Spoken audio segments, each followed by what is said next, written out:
This will be Westgate Gardens Part 4 and putting in the detail into the image. So I'm looking at these trees in the centre of the image. I've made up a yellow-grey with ochre and a little ultramarine, this sort of colour, and using a number 3 round brush I'm going to try and draw into what already I have some drawing there, but I want to just make this a little bit clearer what's happening here. So holding the brush upright, I'm trying to get the thinnest marks higher up, even just an impression of which branches are visible behind this haze of foliage.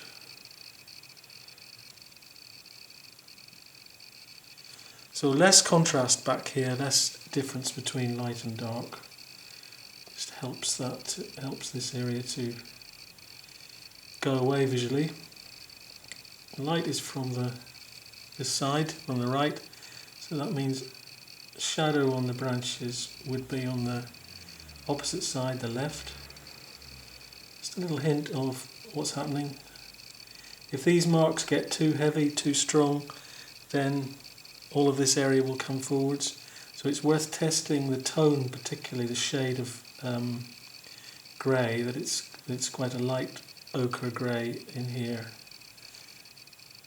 The danger is that it can come forwards visually. And the illusion of depth is lost. So there's more shadow in there. Detail inevitably, like this, detail just takes time to build up. And our little branches. This is an impression of this scene, so in that sense, being an impression means it's also a reduction of what is quite a complex scene with trees and foliage. I might try a little bit of a wash here and there with this colour for some of these smaller branches. They're just too many to draw, and this side of the tree, all of this side, the left hand side, has a little bit more shadow in it, so I'm going to put a wash of that grey on that side of the tree. So there's a mixture of the green and that wash. Just lift that out a little bit. Just want it to be softer at the edges. Some sort of low-lying bush or tree here, which was originally maybe a car as well.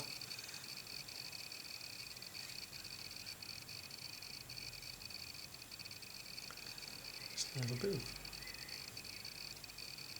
naked branches as well. So the fruit tree to the left of the bridge has a different sort of colour in it, a warmer ochre brown. I think this is yellow ochre and crimson and a little ultramarine, making a warm brown colour. Still quite pale, they're not very strong. And again, testing it out somewhere else first.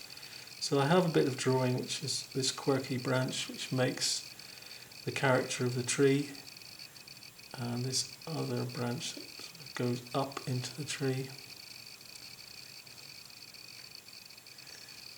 And it's a couple of lower lying branches there.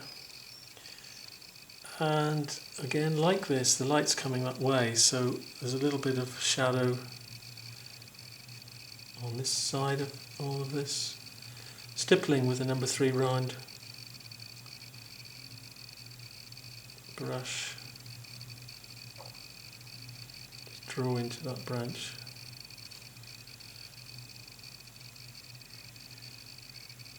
See if I can get that to come out a bit more. So that's quite dense in there. Different colours in the... Not too many branches visible higher up, or indeed any. So I'm painting this wet on dry, building up layers, and I've got to let that, just damp that off a little bit, dry that out first. I left out this tree to draw into these.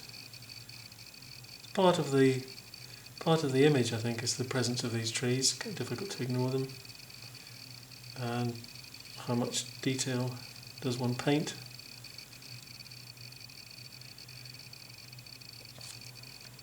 A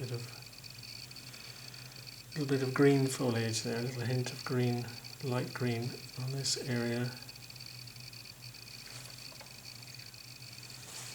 A bit more gap, so that means sky through here. This is a gap with sky in it.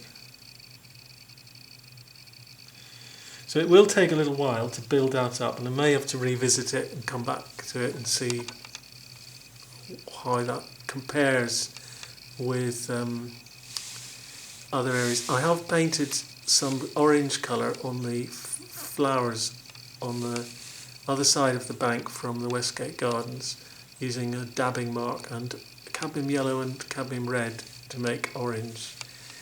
They seem to be mostly orange, although the flowers here are a little bit redder than they are there. Let's go out of that again and have a look at the other side, the other bank. So this bank is very colourful flowers.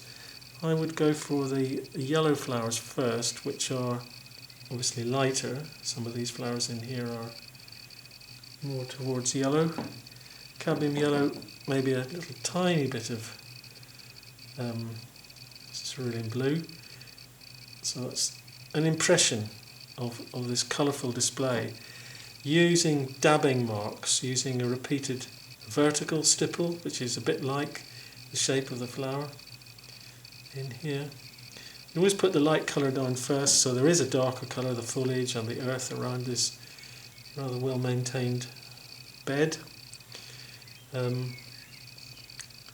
Put this mark on here, and I'm looking for the approximate area of that particular colour, which is about that much. There's some yellow up there. These trees are awaiting their layer of shadow. But the orange red, cadmium red and cadmium yellow, not too much water on the brush, and then stippling in really for the edges that are up against the shadow on the path above here and the edges around the flowers. So the small brush just gives an illusion of scale through making a smaller mark. There's more to this. So again, it's a complicated, detailed scene. I've got to try and reduce that complexity, make it less, make it simpler really. Let's try that. So it's the red. I'm making the orange colour paler back here, what I can see, a little bit lighter.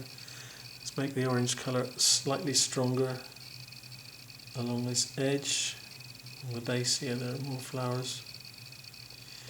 Westgate Gardens in spring, very colourful, and slightly more orange. There's a passage of shadow here, so that will have a glaze of shadow colour later. But how these flowers interrupt the lawn appearing behind here, so the orangey red colour can sit on top of that because it's not mixing with the green. Little dabs. I'm looking for pattern, any irregularities. They're not quite in rows, neat rows. There's some irregularity there. Dabbing mark there. So it may seem to be a completely random sort of mark, but it isn't. There is a purpose to it, to try and keep looking at differences, that it isn't all the same. The marks are different. The marks nearer are larger and perhaps even redder right up close. So I'm going to go on with this and complete this idea of putting in these dabbing marks all along here and along here, and leave this to dry, and then I'll come to putting in the shadow in the final stage 5.